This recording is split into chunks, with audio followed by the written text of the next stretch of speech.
Welcome to IN60, where my guest is Archie Hart, Portfolio Manager, Emerging Market Equity at 91. Welcome, Archie. Thanks, James. A pleasure to have you here in person. I'm going to ask you a series of short, sharp questions, where after short, sharp answers, you can pass at any time, and your time starts now. Archie, what excites you most about emerging markets in 2023? In emerging markets, interest rates might come down in many markets this year. Where they're going up in developed markets, it might actually be not correlated.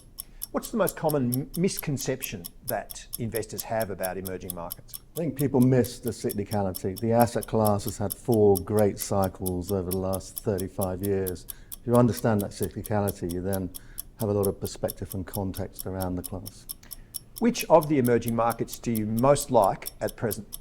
I think the most interesting markets now are those that are benefiting from manufacturing beginning to move out of China. So Vietnam, Mexico, some of the smaller Asian countries, some of the Eastern European countries. What are the most attractive attributes about investing in emerging markets?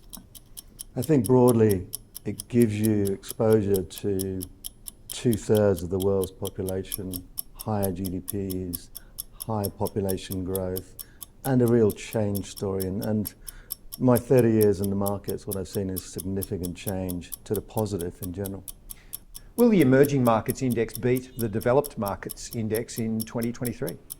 Quite possible it will, I think, in that interest rates coming down, sentiment very poor, a lot of hysteria around the asset class, expectations very low.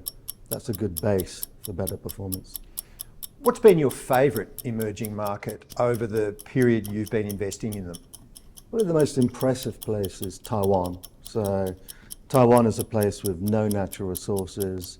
They've pulled themselves up by their bootstraps, just investing, working hard, and none of our consumer electronics would exist without the input of Taiwanese companies. It's incredibly impressive what they've achieved in the last 30 years. Does pineapple belong on a pizza? I'm old school, no. What's the biggest red flag for you as an investor? What we really look for is management that's aligned and good governance. If management's misaligned and governance is poor, that's somewhere we won't go. Stock-wise, what's been the best emerging markets investment you've ever made? We bought a bombed-out Indian pharmaceutical company, and the FDA had inspected the plants. They'd found them to be defective. They'd shut the plants. The company had dealt with the issues, reopened the plants, and the stock went up more than 600% over the next 3 years. I wish there were more stocks like that, but that was certainly a good one. What's the most important input into your investment process?